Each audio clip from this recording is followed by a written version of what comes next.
खोपोलीतील मंगेश काळोखे प्रकरणाने आता आणखी गंभीर वळण घेतलं असून शहरातील वातावरण अधिकच तणावपूर्ण झालंय। प्राथमिक माहितीनुसार या घटनेत काळोखे यांचे शहरातील राजकीय विरोधक सहभागी असल्याचा संशय आंदोलकांकडून व्यक्त केला जातोय।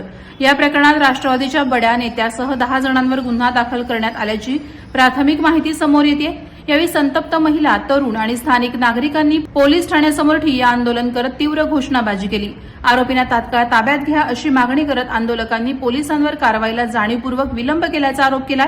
या आंदोलनाचे पडसाद थेट रस्त्यावर उमटले असून आंदोलकांनी मुंबई-पुणे राष्ट्रीय महामार्ग रोखून धरल्यानं दोन्ही बाजूंची वाहतूक काही काळ पूर्णपणे ठप्प झाली होती। काही आंदोलकांनी संशयितांच्या घरांना आग लावण्याचा इशाराही दिला।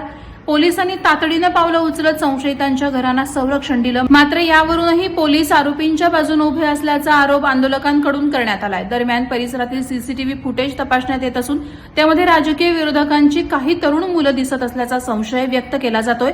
त्यामुळे या प्रकरणाला राजकीय वादाची किनार असल्याची चर्चा सुरू आहे। आणखी एक धक्कादायक बाब म्हणजे मंगेश काळोखे यांच्या जीवाला धोका होता आणि काही दिवसांपूर्वी त्यांनी पोलिसांकडे संरक्षणाची मागणी केली होती। मात्र योग्य ती व्यवस्था न मिळाल्यानेच हा अघटित प्रकार घडल्याचा आरोप आंदोलक करतायत।